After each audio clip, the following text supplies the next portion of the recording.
Hello, I'm Bud McCord. I'm here in Brazil, South America. Welcome to Food for Thought, Thinking with Jesus. Man shall not live by bread alone, but by every word that proceeds from the mouth of God.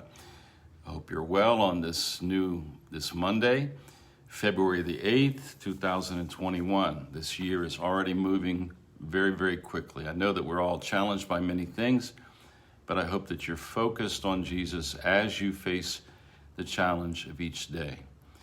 I want to begin by asking you to complete a statement.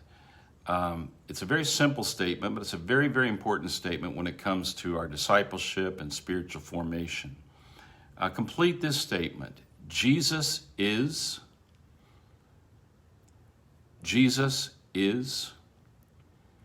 I think it's interesting to have people answer that question. And oftentimes when I'm discipling leaders or people or training folks, I'll ask them to put at least one or two or three words there, because the way we view Jesus is critical to the way that we will organize our thinking and our emotions and our will to live Jesus. And we need to work to have the clearest understanding that we possibly can of who Jesus is and where we connect with Jesus and why we connect with Jesus. And that brings us to the subject of reality. So I would hope that you might consider answering that question or completing that statement like this: Jesus is reality. Or Jesus is the reality I live. I want to explain this a little bit more so we can think together. Here's a definition of what reality is. It's a secular definition, nothing religious about it. Reality is the conjectured state of things as they actually exist, rather than as they may appear or might be imagined. In a wider definition, reality includes everything that is and has been, whether or not it is observable or comprehensible. A still more broad definition includes everything that has existed, exists, or will exist. One of the most fascinating things about Jesus is how he made himself the subject of his own teaching. Unlike all other religious leaders who teach about reality and call people to connect correctly to that reality, Jesus made himself the reality to which everyone must connect. If Jesus had simply explained reality like other teachers, he never would have generated such hatred toward himself or such love toward himself. By making himself reality, Jesus invites us to live a person as reality and not a system of reality. True Christianity is not just teaching Jesus is reality. True Christianity is teaching Jesus is reality and living him as our reality. And here are some ways that some in the Bible express this. Without me, Jesus said, you can do nothing. We could say, without reality, we can do nothing. For to me, to live is Christ, the Apostle Paul said. And he said, so my very reality of what I call living is Christ. Listen to the words of Paul in Colossians chapter 1, and listen to see the reality that Jesus is described as being here. He is the image of the invisible God, the firstborn over all creation. For by him all things were created that are in heaven and that are on earth, visible and invisible, whether thrones or dominions or principalities or powers. So here is the question that I'm going to ask myself this morning, and I'd ask you to ask.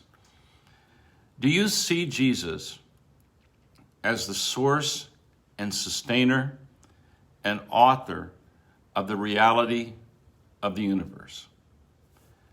Do you live Jesus as your personal reality? Those are interesting questions and important questions. In the city where I live, Pam and I live in Brazil, South America. We've lived in this city. We lived one phase here from 1980 to 1987. And then we've lived back here many of these years we've been back in Brazil. We love this city. It's a beautiful, gracious, welcoming city, and we've enjoyed living here. One of our first memories of this city was a lady named Vera. Vera was a woman who had come from Europe after the Second World War, and she was fleeing the destruction of her homeland in Germany. So she was not born in Brazil, but she came to Brazil. And when we met her, I remember like it was yesterday, that when I first greeted her and I said, "Hello, Vera," she said, and she didn't miss a beat. She said, "With Jesus in the boat, everything is just fine." Because in Brazil, you always ask, "How are you?" So I had said, "How are you, Vera?" And she said, "With Jesus in the boat, everything's just fine." I don't ever remember her answering in another way. I remember one day that she showed up at our church, and she looked a little beat up, literally. And I looked at her and I said, "How are you, Vera? What happened?" She goes, "With Jesus in the boat, everything is just fine." And she didn't want to talk about it. Well, later on, I learned that she had been assaulted and knocked to the ground. Someone had stolen her purse. But her reality was really in those words. She's famous for those words here in these neighborhoods where we live. With Jesus in the boat, everything's just fine. That's a little song that you maybe sung in Sunday school or in the past somewhere.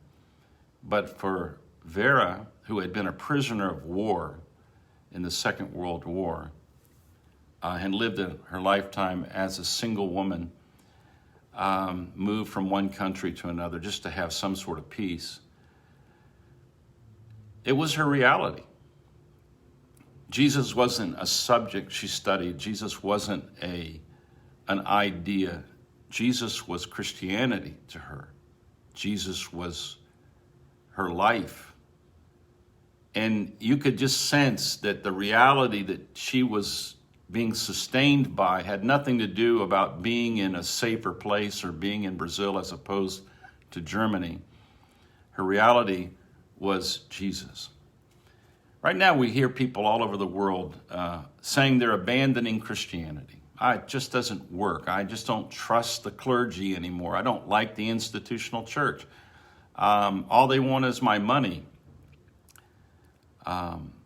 Entire cultures are abandoning Christian thinking. But when it comes to you, when it comes to me, I wonder if we could help other people and even help ourselves more to not see Christianity as a thing, but a person, a real person. And this person is the person of God made flesh and dwelling among us. And that he came into the world, and the world did not recognize him as being reality. They liked maybe some of his teaching, but they did not see him as reality. You see, if Jesus becomes your reality, you're crazy to leave reality. You understand what I'm trying to say? It's crazy people who leave reality. They lose touch with reality. Well, maybe a lot of the craziness in the world is because so many people don't recognize the reality that Jesus is. Jesus is our sanity. Jesus is our reality. So to me to live is Christ and to die is gain, is to say, I'm just going to another part of reality when I die. I'm going to Jesus, or Jesus is taking me where he wants me to go. Jesus is reality. Jesus is my reality. Jesus is in the boat, and I'm in the boat with Jesus, so everything is just fine. Is Jesus your reality? When you think of what Christianity is, real Christianity, do you see Christianity as the real Jesus, who is the reality of the universe that we can see and hear and touch and be accepted by and loved by? Think on these things today, because you've got to live in reality. We can't run away from it. We certainly don't want to run away from Jesus. God bless you. Have a great day.